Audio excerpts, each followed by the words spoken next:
Hey guys, how's it going? Matt from Foul Ball Productions here. Thank you so much for joining me today. I hope that you're doing well. I'm doing phenomenally. Thank you very much. Thank you very much. This is the MFer podcast number 5, the 5th one in this series since the Culture Crime Fighters has taken its hiatus. I have no update on whether that will continue. So as of now, it is off indefinitely. However, there is good news. There is good Culture Crime Fighters news. None other than the Mr. Vigilante Williamson is in town today in Austin, Texas, in the flesh, in my new city.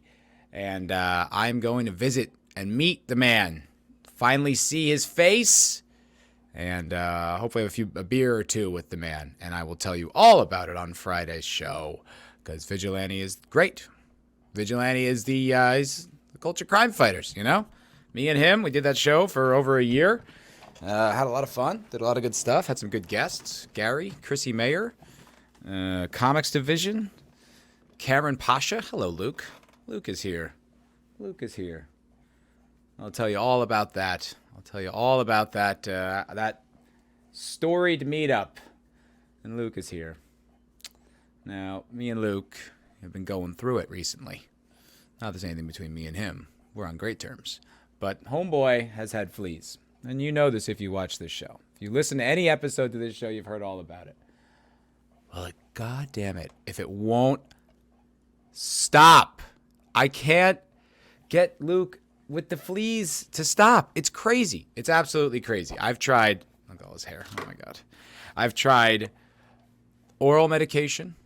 I tried topical medication. I tried 2 different flea collars. And this morning when I wake up and he's all cuddly next to me, little flea crawling on his head. And I was like, all right, time for the big guns. Time for the big guns. It's time for a flea bath. Oh, and there's a flea right now. Right on cue. Right on cue. Unbelievable. These fucking bugs, man. I swear to God, they are so difficult to get rid of. But I did give him a flea bath today. I did. He wasn't thrilled about it. Not at all. But he was very brave. He was very brave, and I was very proud of him. He didn't yowl much, a little bit towards the end. But for the most part, he just kind of stayed there and took it. And the toughest thing about the flea bath is that it has to stay on contact with him for like 5 minutes straight. So you have to get a cat who doesn't want to be in the tub, who's a big boy. I weighed him today. He's 16 pounds. He's a big fella. And I had to hold him there in the tub, get him wet, which he didn't want to do. Panicked, freaked out. Then had to like lather him with the soap and then like massage him while this soap is, you know, doing its thing. And it still hasn't even solved the problem. I hope that the whatever's on his skin now from the shampoo there will take care of any of the adult fleas left and hopefully stop the next round. But yeah, it's crazy, man. I'm sure anyone who's had fleas knows. Anyone who's had a pet with fleas knows it's really brutal. It's brutal. I cannot believe how difficult it is. Ow, Lukey, you're biting me. You're biting me. Yeah, so, God, man, I just keep trying. Talking to my friend, she's like, yeah, it's a constant battle. You just have to, yeah, there they are, fucker. Got all over him. Get off my cat, you parasitic vampire fucks. God damn, I hate them. I hate them. So many of them. They're everywhere. Gross. Gross. I'm trying so hard to kill these fucking things, but they are relentless. Utterly relentless. Ugh, God, they're so gross. But yeah, she says it's a battle. You just have to keep fighting all the time. You have to vacuum constantly, which I'm pretty good at vacuuming, but you vacuum up the eggs. You got to like spray stuff around to fight the fleas, wash the bedding once a week. It's crazy. I never had this problem. I think it's because he's a long hair. Because I had a cat with fleas, and I got her a flea collar, and it was taken care of like same day. Not this guy. Not this poor fella. He's just been scratching. And he's stressed. You can feel it. He's stressed out, you know? He's not happy. He feels off. He's not his beautiful self, his beautiful, happy self. No, he's got fucking parasites all over him. Gross. And then, therefore, so do I. I have to sleep and feel itchy. Ugh. God, it's awful. It's awful. So that's the update. That's the flea update. It's still going on, man. I can't believe I've opened every podcast for this for 5 weeks still talking about Luke having fleas. I thought I fixed it. I really thought I did. I was like, oh, I got a collar. It'll be fine. No, not even close. Got so much worse. And then the oral medication and so on and so forth. It's just been a nightmare. It's been a nightmare. Poor Luke. Well, prayers for Luke. Hashtag pray for Luke. And hope that he gets better. Because it sucks, man. It really does suck. And it sucks for me, too. I don't have to keep worrying about this shit. I don't want to sleep with fleas. Ew. I want to sleep without feeling itchy. It's gross. It's gross. Well, welcome, everybody. Welcome. That's the flea update. I went to the Dallas Meetup this past week. The Friday Night Tights Dallas Meetup. I gotta tell you, that shit was amazing. That was amazing. I was so happy that I went. I was initially, my mom was supposed to come visit Austin this week. She was supposed to come up here and visit, and that just didn't materialize because she waited too long, and the flight from New York was something like $750 or something crazy. So that wasn't a realistic option, and we had to kind of reschedule that. And so then I'm like, yeah, I just went away last month. I can't really afford to go to Dallas and spend all this coin, you know? But I don't know, last minute I was just like, Jake, what's the deal? You going up? He's like, yeah, I'm driving up, coming back same day if you want to tag along. And I was like, you know what? Yes, I do. It was a day I had scheduled off anyway. I might as well take advantage of it. And so, boom, hopped in Jake D's car. He lives in the Austin area. And up we went. I know his lovely partner. And I met his daughter, one of them. Terrific kid. Seemed like it anyway. Didn't talk for long, but she seemed like a nice kid. And then we headed up to Dallas and showed up really early. I mean, we showed up like even before Gary or Jeremy or anyone arrived. And it was pretty cool. I think I talked about this on the cocktail lounge a little bit, though. I felt a little, different going in this time. Not that I didn't want to be there. I did want to be there. But I felt a little tonally different, Last time when I went to Vegas, I was hyped. Couldn't wait. You know what I mean? Just go to see all the boys, see everybody, hang out with Gary, and it was amazing. It was everything I wanted and more. And then this time around, I guess I just haven't really been watching as much. I haven't been following like FNT as much. I still, check in. But I just haven't been as in the fellowship as I was when I went to Vegas. So I felt a little... And Wakedown said this backstage. He nailed it. It was a little disingenuous. It's not that I don't believe in it. It's not like I'm suddenly like, hey, you know what? You guys should lay off Disney. They're actually pretty great. That's not at all how I feel. But I did kind of feel like I was faking the funk a little. And that didn't make me feel all that great. But then, like, that all washed away after like an hour or so. After seeing everyone there. After seeing that great community that Gary has, all of you guys, a lot of you guys are in his community too. And just, seeing the people, seeing Man of War, seeing Red Shirt, seeing like these guys, that I know from online, but seeing them in the flesh and there's just such a good heart that's consistent with the people who go there, and with the creators as well. Like I said that Jeremy, I didn't really get to see him. I talked to Gary for a little bit, but this meetup was wild, man. Like there were lines, going down for everyone's tables. You know what I mean? Like Odin had a line. Gary's line just never ended. I eventually just had to get on it to talk to the guy.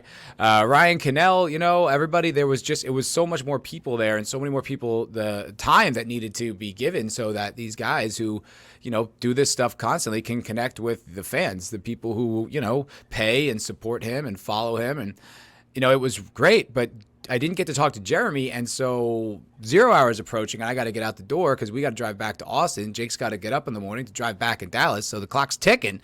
And I wanted to sign. I got another FNT poster, and I wanted to have that one signed too because I got it signed last year. I want to make sure I have this one. I'm going to get one from Vegas. It's going to be like a whole FNT wall. And then like there was two people ahead of me in line, and they were enjoying themselves talking to Jeremy. And I'm like, all right, I just gotta go. So I was like, hey, Jared, do you mind if you just sign this? And he like was like, hey man, like how you doing? Like took the moment to personalize that moment with me, like said hello and like indicating that he remembered me from last year and I was like, totally, I would love to stay and talk. I gotta go. But I was so impressed with that. I was just so impressed with the grace of that, the memory, that you even remembered me, that's cool. And, Ryan Cannell and just everybody like made a moment to say, what up? Quarter Black Garrett. I was trying to talk to him and then he walked away, and it wasn't his fault. He's just a million people want to talk to him. And then he comes over to me. He's like, how's it going, man? Like, was going to say hi. And I was like, right. And then there was someone up in the balcony. It was like, hey, everybody, with a camera. And so I go up like this, woo, and I bring my hand down and just smash Quarter Black's entire whiskey Coke. It looked like he took a sip from it. And I just slapped it out of his hand and just smashed all on the ground. And I was just like, oh, my God. This is not going great. And like QB like made the moment to come over to me to say hello. And I just knocked his drink out of his hand. Oh, golly gee whiz. But I bought him a replacement because I felt terrible. I felt like an asshole. But the rest of the meetup was tremendous. It was so cool. I just ended up just talking to everybody. I just ended up talking to My Nerdy Home. I talked to Max von Priestley for a while. I saw Red Shirt and I just saw everybody. And it was this reminder of like what is special about this group of people and what is so cool about partaking in these things. It's not just, bitching about Star Wars on the internet. Don't get me wrong, it's partly bitching about Star Wars on the internet, but there's more to it. There's a connective fabric. And I think I've kind of taken that for granted because when I discovered it, it was so novel and it was so inspiring for me and it was moving. And because it's not as novel, it's been around, I kind of forgot how important it is and how grateful I am that it exists.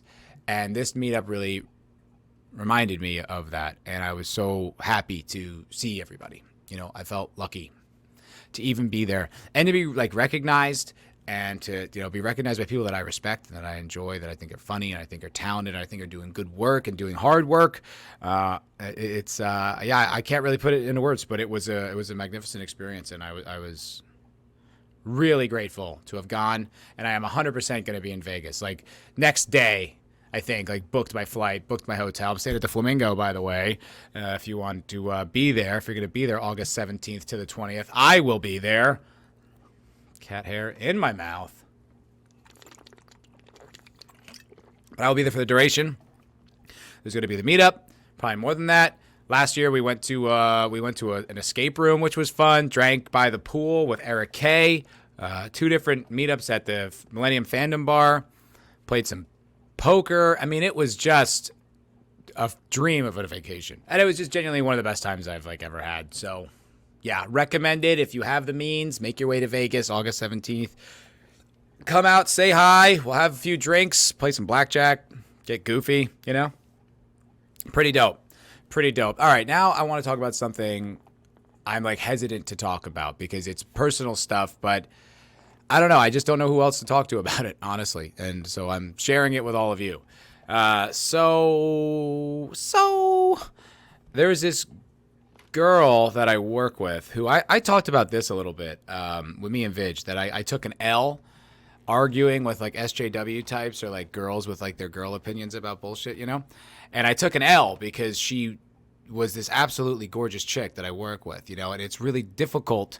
The social status she carries and her confidence and her arrogance really is very tough to debate with any kind of grace in front of people because she has the crowd on her side, no matter what. And I really wasn't even asserting very much. I was just simply saying, just putting out there for discussion, isn't there something kind of genuine or just human about not cutting your face up with plastic surgery, just kind of, giving what God gave you.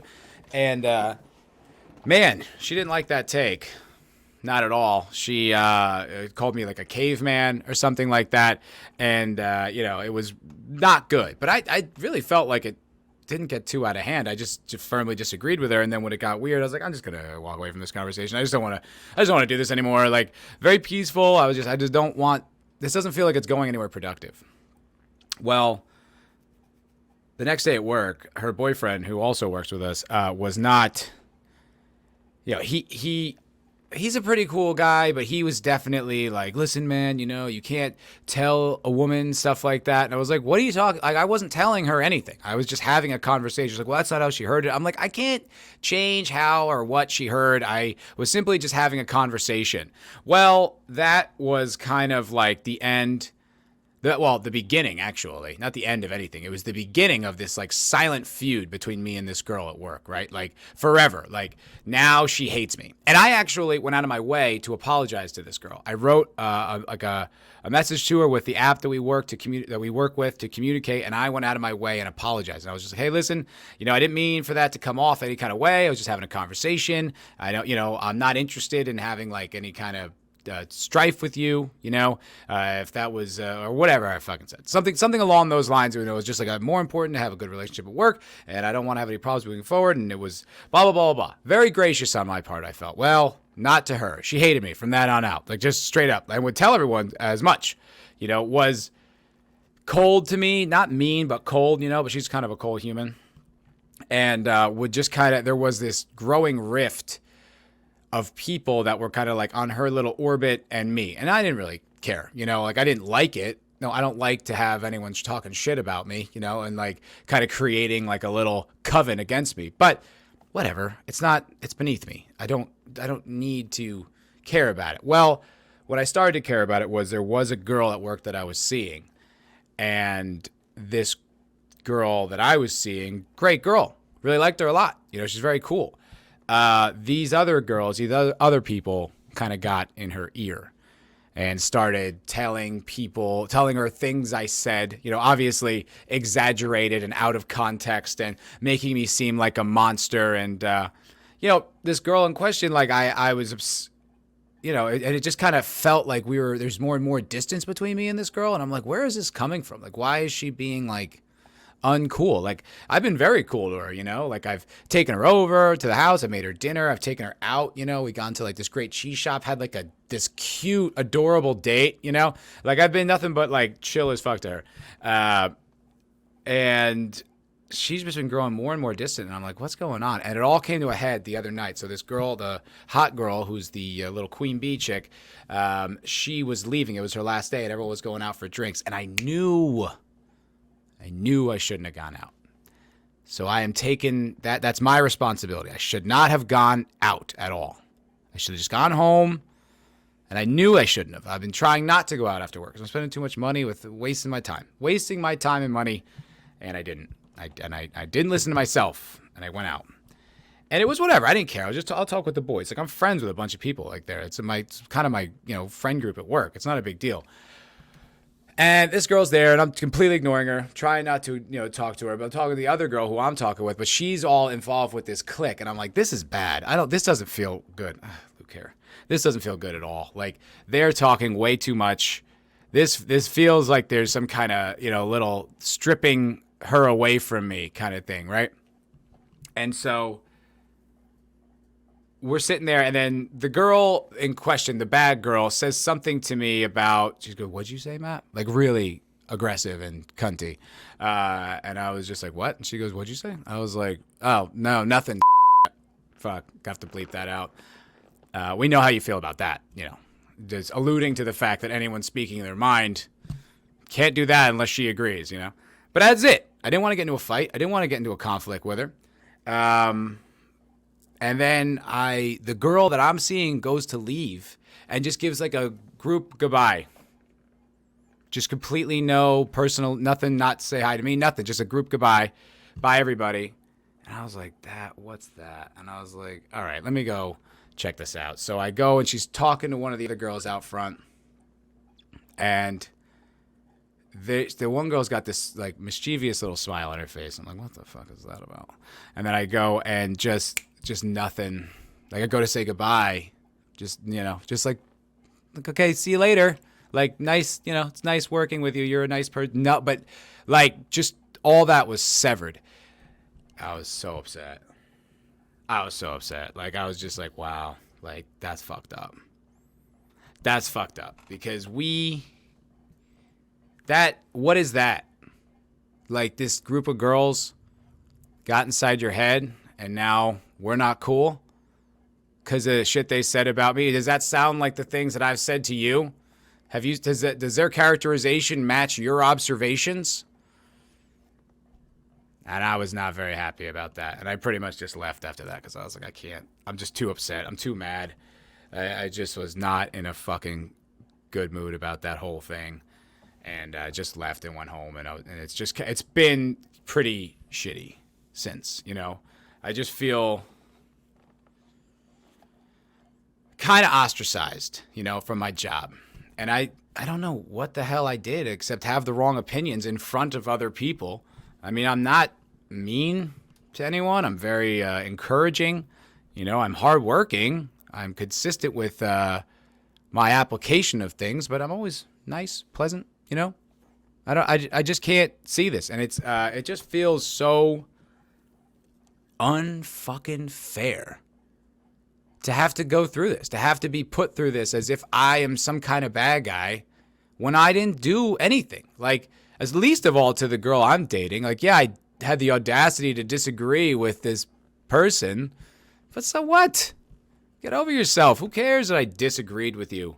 Who do you think you are? But it doesn't matter because of these dynamics. First of all, this newer generation of kids is just, they're fucking, bro, the girls of this generation are on one, dude. Not universally, but a lot of these young girls, especially if they're hot, bro, it's like hot girls on steroids. It's not just hot girls like normally, like also combine like feminism stuff with that and add this kind of entitlement and this indignity that the world's done them wrong and anyone disagreeing with them is so now they have like this dual hydra of like feminist, arrogance and also hot girl social status. Bro, it's a scary one.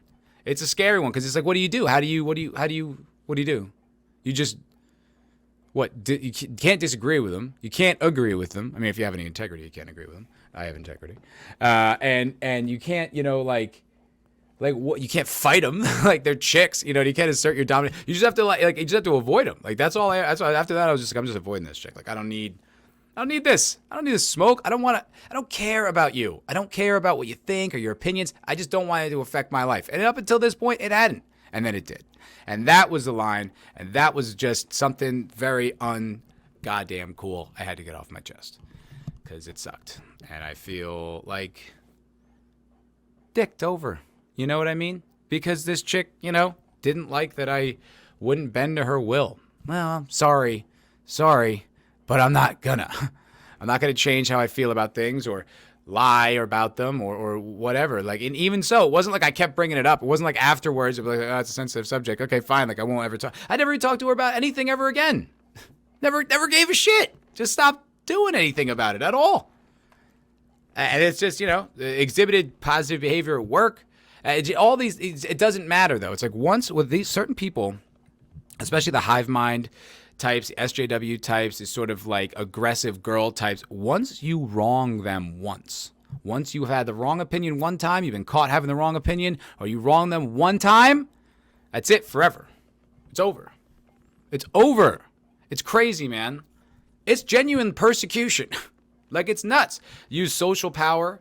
Use like the hierarchies at work to like squeeze you.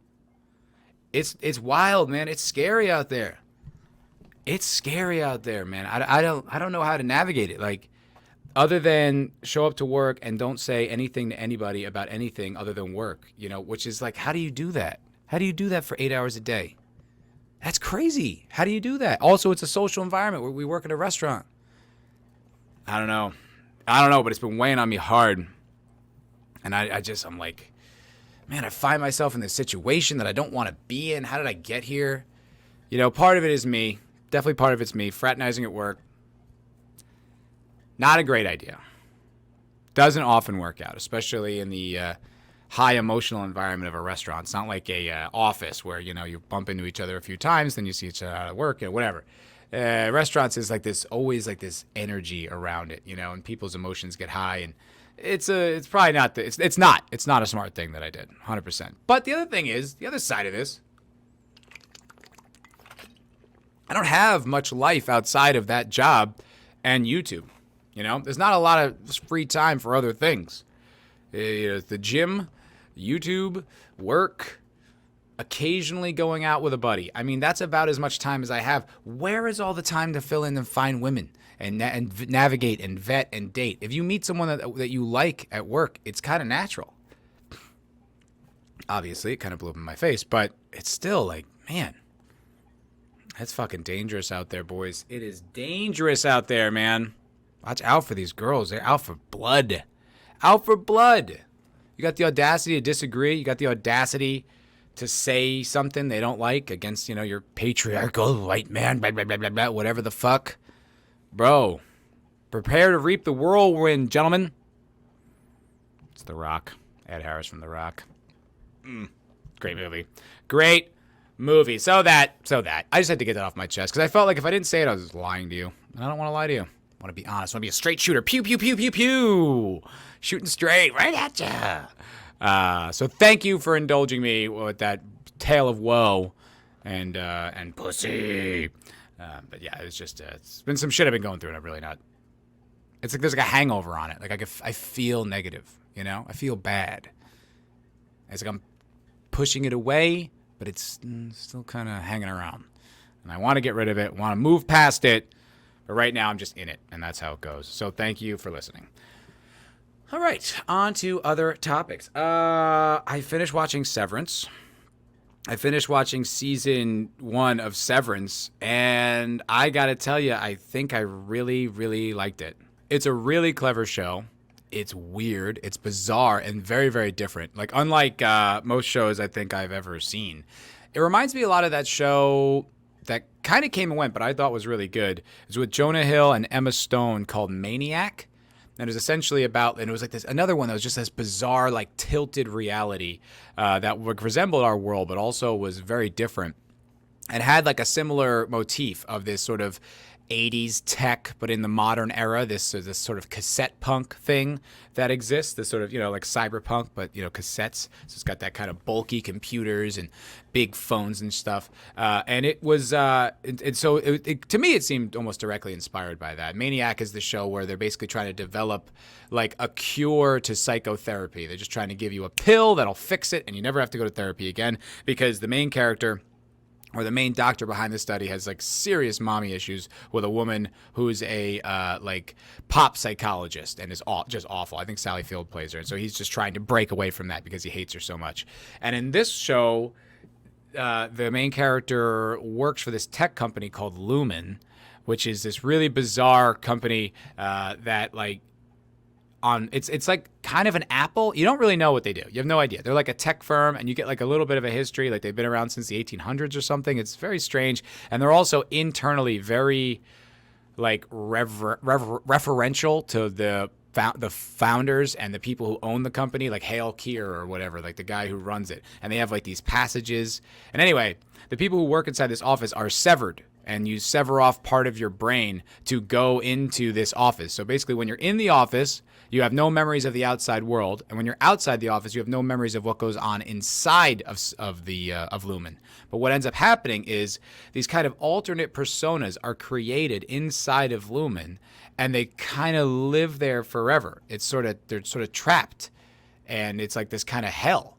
And it's really interesting because it's like a very strange thing. They're kind of treated like children. Like the rewards they get for accomplishing their goals of the work that's very mysterious is not like they're really infantilizing. They're like, you get like a finger trap. It's all kind of quirky. It's all like a little weird. And if you really do great, if the quarter does terrific, you get a waffle party, which at the end of the show, you get to see exactly what that is. It's partially what it sounds like, and it's partially like, what the fuck was that? It got pretty weird at the end there with that, for that particular thing. And in the show, there's this girl who just kind of gets there, and she's probably the most rebellious of anyone in this office. There's people who kind of have like issues, and there's people who are just into it. But her dissent kind of starts making the others question and dissent, and they kind of start growing curious about the world that they live in and why. And on the outside, you kind of have this parallel with the lead guy and his personal life and his sister, and also like the backstory with him is that his wife died in a car crash, so he's constantly depressed and an alcoholic, goes on this date at one point and just gets super drunk and blows it. It was really awkward and creepy. And it was I don't know, the show is, I found myself really wanting to watch it. Like when it wasn't on, like when I wasn't watching it, like I have memories of thinking about wanting to revisit that world.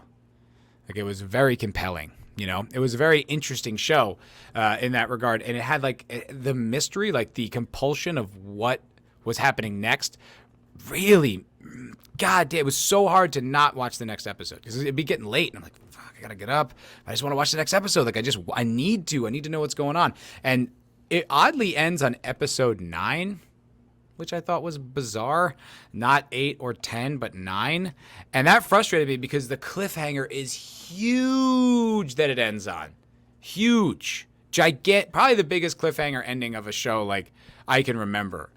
Like in the sense that it just feels like, no, I need to know now. Like, you need to wrap this up. You know, it's not. I don't know if, like, what a parallel would be, but it was like literally like it's almost like this is the beginning of like the second act or the third act. You know, it's like whoa, we're not done. Like, you can't just end there. They did, and that was frustrating. I thought that was a bit uncool to the audience, but I also recognize Apple Plus is an unproven platform. This is a weird show, so they really have to earn their second season, and it's incredibly well made. It's like very slick. It's really clean. It's beautifully shot. The colors are really lush and vivid. You know, it's just a very, very well made show. Well cast, well acted, very bizarre. And as far as I can tell, no real overt politics. And if there are politics in there, it's kind of buried in there deep. And there's nothing about it that comes across to me as, you know, traditionally woke or obnoxious or preachy or ham-fisted or even identity politics, like, at all. Like, I really don't get the sense that this show is interested in talking about that in any way. And it seems to be kind of critical of, like, the Steve Jobs cult and, you know, sort of people's drone-like relationship with their work. And it's so funny because after I finished watching that show, like, when I'm watching it, like, I was, you know, I'm like watching it and I'm like thinking about the concept. I was like, like, who would want to, why? You know, what's the point? But then with all the stuff that's going down with me at work right now, like, God, I wish I could, you know? I wish I could sever my brain and just go to work and, like, that time is just idle and then come back and just collect the money. I kind of, like, I empathize with that. Like, I don't think I would make that choice, but I was just kind of like, especially like right now, like, I really just don't want to face anyone there. I don't want to go there. Like, I just feel so like persecuted. So it's like, man, that idea, I was like, oh yeah, I kind of understand, you know, I empathized. I was like, oh shit, there's something to that. So I do recommend it if you have access to Apple Plus. It was a pretty good show. I thought for like what it was pretty great. And then after that, I wanted another show to watch, and the boys were telling me, was it Sentient Dildo? Hail Sentient Dildo was saying I should watch Justified. So I got a link to that, but yeah, you know, that link only works on my computer, and I like watching my shows in my little TV nook. You know, that's attached to the Roku. So I looked up Justified. It was on Hulu. I'm like, I'm not starting another subscription for something. I'm just going to stick with what I have. So I started watching From. I don't know if you guys are familiar with the show From. Worst title ever, though. So that's awful. It's hard to Google. You know what I mean? It's not like it does not catchy. You're just like, what even is that? What is From? From what? From where? From whence? It's a little strange, but the show itself is pretty good. I can't say I'm as interested as I was with Severance. Severance I really, really liked. This I'm enjoying, but not loving. But I'm compelled. I'm curious about it. So basically, essentially, and this is all spoiled like within the first like minute or two with watching it. So if you don't want you want to know about any of it, I would just say just skip this part. But it essentially, there's this town that these people live in that kind of has this like Twilight Zone-y thing where when you drive to the end of the town, you just end up at the beginning, like in Pleasantville. Like it's like this closed loop, you know? And these people live there, and during the day, it's just a normal town. Hey, Jim. Hey, Jeff. How's it going? Nice to see you all. And then at night, everyone has to lock their doors and stay inside and put this talisman on their door because these like vampire monster things come out and try to get in. And they like hunt people, right? And they can't get in if the talisman is at the door. But if you let them in, then they'll come in and they will just massacre. Like, it's not just they kill you. It's like they rip out your heart. Like, they open up your rib cage. They just completely like mutilate your body. It's really vicious. And so there's this family that's driving their RV and then come to this down tree. And they're like, well, what the hell is this? All right. So they turn back around and then they end up somehow getting this loop and they're in this town. And then the show kind of goes from there. The RV ends up crashing. So they have to spend their first night there, like in the RV with like the monsters outside. And it's pretty good. It's not as good as Severance. It's not this not as polished. Like the scripts aren't as good. Like sometimes when people say things, I'm like, that's not how people communicate. Like that's just not. I don't care what circumstances you're in. That's just not how a human being responds. And then also like characters' motivations or what they're concerned about will kind of shift and flick around like in one scene to kind of make that the danger element higher. Like it's like they get stupid or like they don't have a focus. Like their character, they're kind of just like, we're concerned about this, but now they doubt this, but now they trust you. It's just like, what's going on? Like it's just needs to be a little bit more polished and streamlined, I think. But ultimately, I think the concept is greater than some of the parts, so it's compelling in that regard. And I think I've watched 2 episodes. And it was good. It was pretty cool. Once again, it's kind of like Severance in the sense that it's abstract again, because it's more of a horror show, but it's not really that scary. It's more like a thriller, it feels like. I guess they're scary because there's monsters, but it wasn't scaring me. It's just kind of like scary elements. But it's more abstract again. So we're dealing with this small society, this sort of society that doesn't really exist.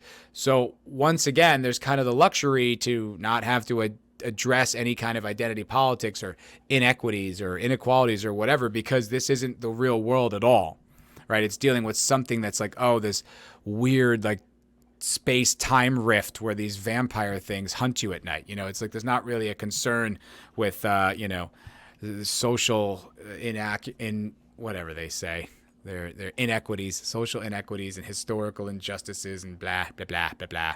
None of that's there because there's no room for it. It doesn't need to be there. It can't really, and it doesn't make any sense because there's only one power dynamic, and that's the vampires and the people trying to survive them. That's it. And the vampires are like really creepy. Like they'll say, like they'll get inside your head or they'll try to like convince you to let them in. It's really pretty bonkers.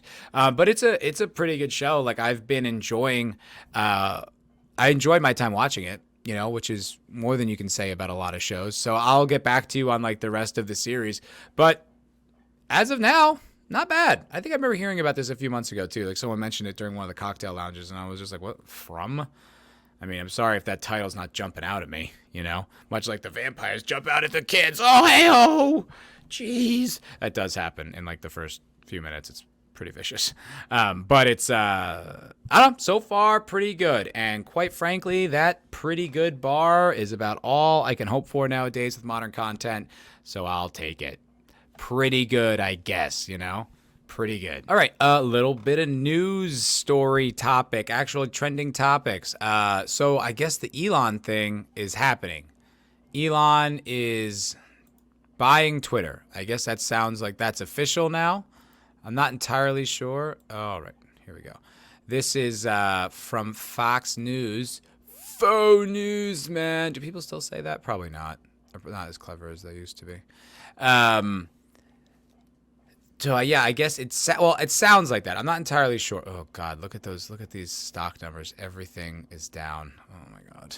The world is ending. I don't want to die.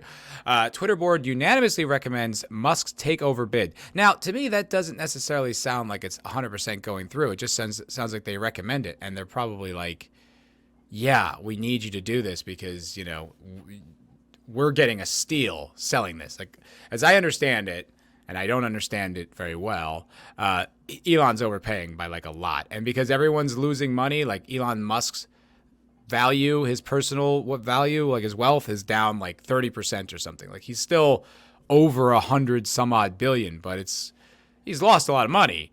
And, I think buying Twitter was fun when he had like the extra, 44 billion to just kick around. Now that he's like, relatively tightening up his purse strings, it probably doesn't seem quite as funny now. But they're like, yeah, you kind of made, oh, that's funny. Vidge just messaged me. I have to get back to him shortly. What was I saying? Where was I? Vigilante Williamson knocked me off course. He's still part of the show. Anyway, I don't know. Like, Elon just kind of wishes he could get out of this one, and it doesn't sound like he can. So the Twitter board, after considering various factors described in the section of this proxy statement captioned the merger, recommendation of the Twitter board, and reasons for the merger, has unanimously determined that the merger agreement is advisable, and the merger and the other transactions contemplated by the merger agreement are fair to, advisable, and in the best interests of Twitter and its stockholders, and adopted and approved the merger, the company said. Yeah, it sounds like they're like, well, listen, buddy. Yeah, I don't care that you're taking a hit. I don't care that the economy's down. You said you're going to give us $44 billion. We want our $44 billion. Doesn't sound like Elon's like, totally, it's happening. It sounds like, no, they're forcing his hand and he has to do it. The deal, which is currently expected to close in 2022, would take Twitter private at $54.20 per share. Okay, so this is really, they're not really giving us much new information other than the fact that, yeah, he's probably going to have to do it. Musk emphasized that he aspires to make Twitter an appealing system to use that is inclusive as possible. Yeah, I mean, we kind of know. There's really not a lot of information here. I actually thought maybe it would be a little bit more interesting because, he's forced to, it sounds like.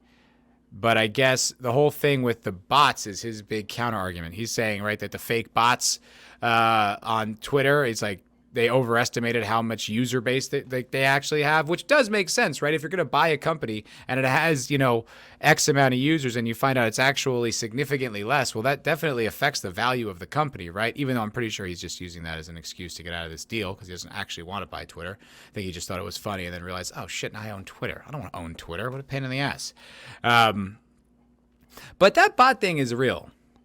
And I don't mean just like in the sense of like how we talk about bots, or anyone who's like pro-Ukraine and anyone who even questions it says you're a Russian bot. I've been noticing on my Instagram some kind of strange activity. So I have been putting up a lot more reels because the mighty Wake Down has been helping me with editing, and it's a lot easier when someone else is helping you do it to post. So I've been posting a lot more.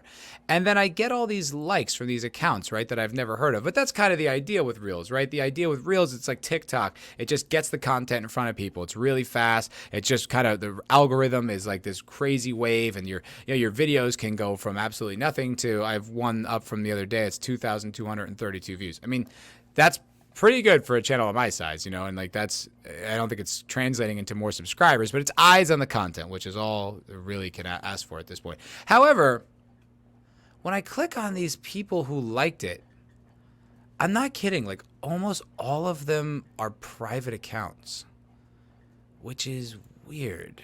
Why are all of these accounts that like me that I don't know, right? And there'll always be someone, they're almost all private. What's that about?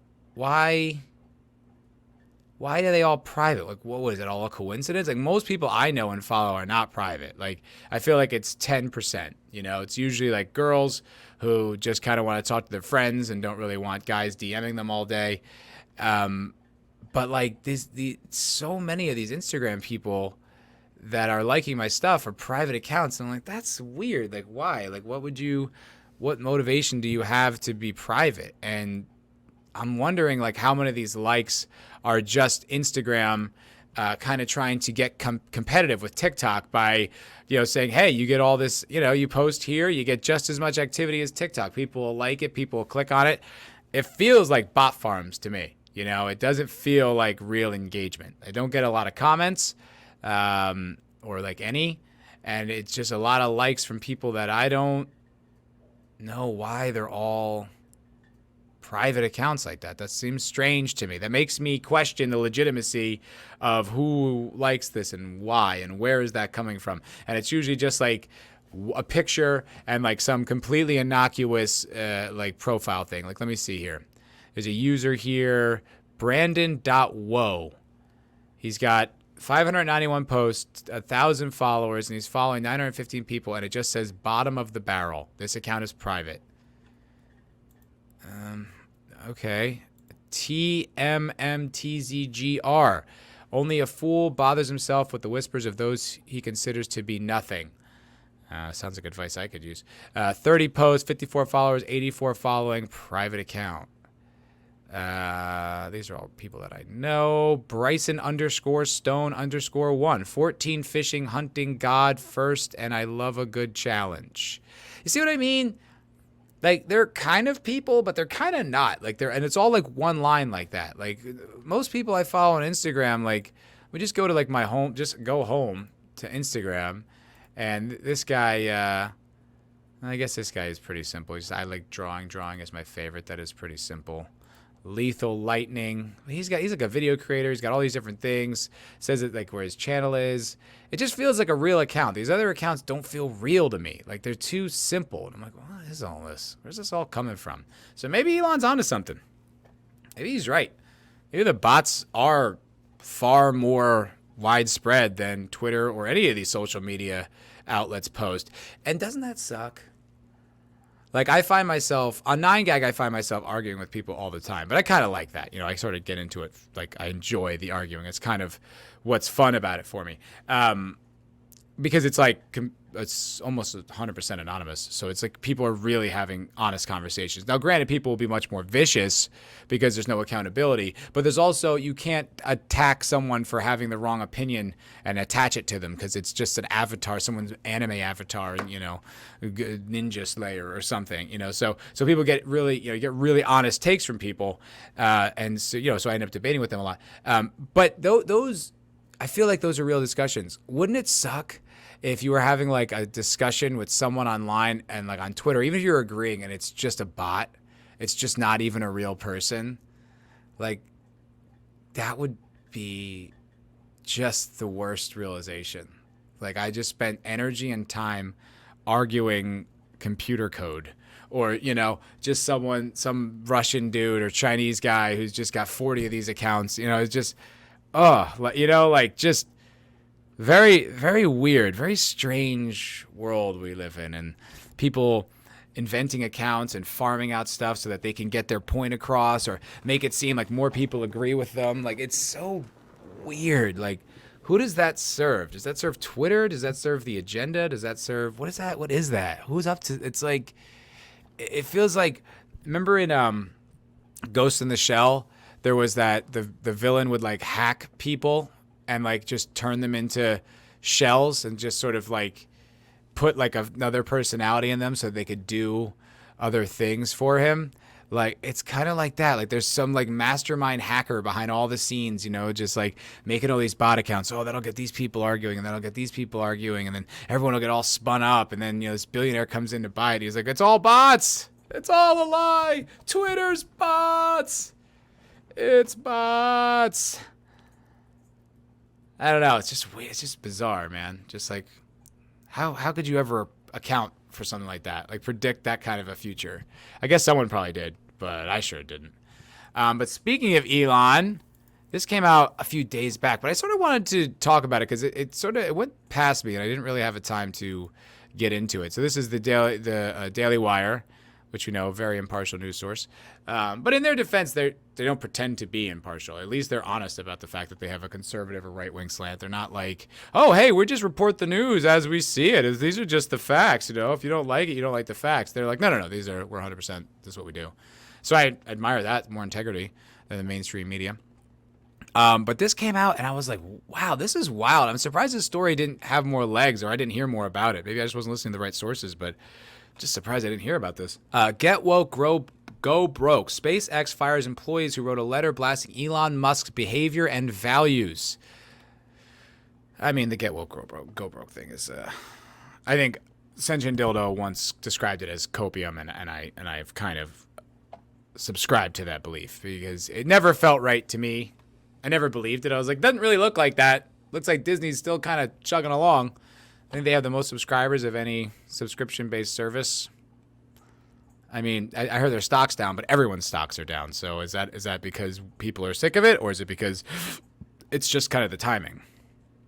I don't know. I mean, I get it. I understand. You know, people kind of have to have like you got to encourage the troops, right? You know, like when I listen to FNT, I get encouraged, you know, I really genuinely do. But then I wonder if I'm like, is this just kind of like we're supposed to be encouraged, you know? Is that the truth? I'm not really sure. But anyway, SpaceX employees circulated an open air letter criticizing CEO Elon Musk for his behavior in the public sphere. Those employees now find themselves out of a job, according to a Friday report from the New York Times. Oh, that's right. And this was trending, and people were trying to be like, oh, I thought you were the big free speech guy. It's like, you really think that's what he meant when he said free speech on Twitter? I think he meant like people should have the ability to put out opinions that you don't necessarily like. I don't think he meant call your boss an asshole.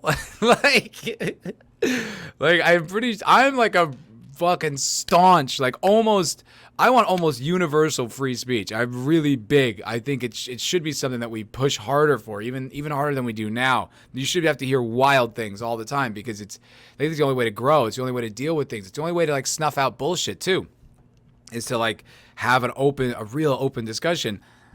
But I'm not going to call my boss a dick in like some kind of like company-wide petition and be like, what's my free speech? What? It's the First Amendment. It's like, okay, yes, technically, that's true. Also, like, all these people who would say that, it's like, yeah, if I just, like, Twittered something really nasty to you and, you know, dropped a few four-letter words on you, would you just be like, well, I don't like that he's saying it, but it is his free speech? Like, no way. You would snap on that in a second and backlash. I'm being harassed, targeted harassment. So stop, don't. I know you don't have any principles or integrity, but this is really going pretty far with this one. Trying to say, oh, why would people, I thought he's a free speech guy. Yeah, that's how you interpreted that? Okay. Elon's behavior in the public sphere is a frequent source of distraction and embarrassment for us, particularly in recent weeks. Yeah, and it also constantly puts all of his brands in the media every single day, which is only good for the companies that he owns, Tesla and SpaceX and PayPal and all these things. That's only good news for those companies. And he's a media personality. You knew that when you took the job. Would you think he was going to stop? He went on Joe Rogan and smoked weed. That was like years ago. That was pre-pandemic. So who do you think you were working for? I think you just don't like the fact that he's genuinely fighting for free speech. It's actually not just, yeah, it's kind of where I land. He's like, no, I'm going to do something about it. Whether he regrets that now or not is not really the point. I mean, he's taken Twitter by storm and turned it relatively back into a platform, though. I'm pretty sure I'm shadow banned on there. I get no engagement on Twitter. None. I don't have a lot of followers, but I get nothing. 1 like, 2 likes, Granted, you could say that my tweets are terrible, which, I wouldn't argue with you there. But it's not like, it's like, it doesn't feel natural. I feel like for some reason, every other social media platform I get at least something, 10 likes, on Twitter, nothing. And I'm like, I mean, some of these are pretty clever. Like, I don't think it's just like, it's simply that, oh, no, you're just not popular on Twitter yet. If I feel shadow banned. I think it probably had a lot to do with that whole weather Katie dust up. But who cares? It's Twitter, whatever. Elon's behavior in the public sphere is a frequent source of distraction and embarrassment for us, particularly in recent weeks. Embarrassment? What's embarrassing about it? There's nothing embarrassing about it. You just don't like it. That's not the same thing. Though, if anything was embarrassing, it was probably that weed smoking thing, which did dip stock prices, but then they came right back to normal. Now he's the richest man in the world. Shut up. I think he knows what he's doing. First obtained by The Verge, asserted, as our CEO and most prominent spokesperson, Elon is seen as the face of SpaceX. Every tweet that Elon sends is a de facto public statement by the company. Sort of, not necessarily. Oh, there we go. The fleas, they keep coming back. Damn it, I hate these fleas. I hate them, they're like on his feet. Oh my god, the ongoing saga, the ongoing Luke saga. I'm sorry, pal. I love you. I'm sorry, Buster. I'm sorry, Buster. Mushy. The employees also said it is critical to make clear to our teams and to our potential talent pool that his messaging does not reflect our work and mission and our values, exhorting SpaceX to swiftly and explicitly separate itself from Elon's personal brand. You want to get rid of the guy who founded the company because you don't like that he's pioneering for free speech? That just sounds to me like you have an agenda. I don't think he's saying he's kind of goofy. I would say if anything is embarrassing is like his jokes are kind of like dad jokes. Other than that, it's not like, so what? Like all he's doing is making you money. Like how could you be upset by that? And it's like, well, you probably just don't like what he's saying or why he's saying it. So then shut up. You have an agenda. Those responsible for the Wednesday letter were fired by Thursday afternoon. Boom. Turned around quick. Oops-a-daisy. And he's right. You called for the boss's head. If he still has the power to fire you, why wouldn't he? Why would he just be like, well, it's just their opinion? No, you're out of here. Beat it. You don't like working for SpaceX? Go work for Project Blue or whatever Amazon's goofy thing is. It's like light years behind what Elon's doing. The Times reported on the basis of 3 employees' confirmation and an email obtained from the SpaceX president and COO, Gwynne Shotwell. The letter, solicitations, and general process made employees feel uncomfortable, intimidated, and bullied, and or angry because the letter pressured them to sign onto something that did not reflect their views. Oh, so these people were just going around the office like forcing people to sign this? Oh, that sounds like activism at work. Hardcore. We have too much critical work to accomplish and no need for this kind of overreaching activism. That's the COO. So 100% was activism then. If she's saying it was, it was. This incident occurred weeks after a flight attendant accused Musk. Oh, that whole thing. Where'd that go? Right, accused Musk of exposing himself to her several years ago, touching her and offering to buy her a horse in exchange for erotic massage.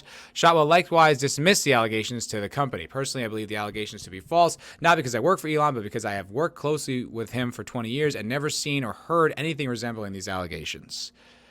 That seems pretty reasonable. I know the guy. It's like it doesn't really sound like him. I'm not saying it couldn't have happened, but it doesn't sound like the guy I know. The letter also came as Musk made headlines for announcing that he has cast his ballot for Mayra Flores, a Mexican-American Republican congressional candidate who won a historically Democrat district in southern Texas, after earlier announcing that he would vote Republican in this year's midterm elections. Oh, okay, yeah, so they're just like, what? Which is hilarious because it's a Mexican-American woman. If she was a Democrat, they would all be crazy about her. She's on the left. They'd be like, this is the best person who's ever lived. But they have different ideology, and that's all they really care about. Just remember that. Every time they point out any kind of ideological or identity politic thing, when they say, oh, this person is good or right because of X, Y, Z, what they really mean is this person has the right opinions and also fits X, Y, Z categories, so we're using them as a human shield to our Marxist bullshit. That's what they're doing. The letter also came as Musk made headlines for announcing that he cast his ballot. All right, okay. Musk has been critical of other technology firms for their tendency towards radical progressivism. Yeah, no kidding. When Netflix shares plummeted earlier this week, Musk pinned the blame on the woke mind virus. I mean, he's just speaking the truth. If you don't like hearing about it, that's kind of on you. But he's correct. And affirmed that it represents the biggest threat to civilization. Yeah, he's 100% right. He's 100% right. Okay, I'm nearing an hour here. And I can just go on being right about Elon for the rest of the evening. However, I cannot. I need to go meet up with the other half of the culture crime fighters, Mr. Vigilante Williamson. Yes, I do. We're going to go meet up in Austin and go have a drink. And I will take a picture and probably blur out his face. But I will talk all about it on the Cocktail Lounge on Friday evening. Make sure you're there. 8 o'clock Central start time. As always, sort of. Following up Friday Night Tights. We've been going for a long time, dude. 6.5 hours 2 weeks ago, almost 6 hours this past week. It's normally like 4. I usually tap out around 4. It's a lot. We don't take commercial breaks. You know what I mean? Like, I know I'm just sitting here, but man, it's to talk for that long about different topics. And yeah, I listen back every once in a while to like farm clips, but I start to cringe when I hear, when I'm drunk, when I hear the tail end, and I just kind of get a little more belligerent. It's not as much fun. It's not as much fun for me. I cringe at myself. But anyway, check out that show. At least check out the beginning when I'm not drunk and it's still really entertaining. No, it's a great show. We have great people on there. Catch Comics Division, catch, Just Another Red Shirt. Always see the Wake Down, who's now part of the Foul Ball Productions team. Check us out there.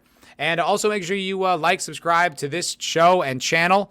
Check me out on Spotify, iTunes, anywhere you can get podcasts. I found I'm on Audible today. And in fact, my SEO is not bad because if you Google Foul Ball Productions podcast, this podcast comes up. So I'm doing something right, which is good. So downloads are up. Views on the channel are up overall. So this is a really good thing. I'm back, baby. I am back making content. Me and the Wake Down are killing the game. Really happy with him. He's awesome. Make sure you send him some love when you see him, and also send me some money so that I can pay my staff. Just kidding, but not kidding. Love you guys. Thank you guys so much for watching, and I'll see you on the next one. Have a wonderful day.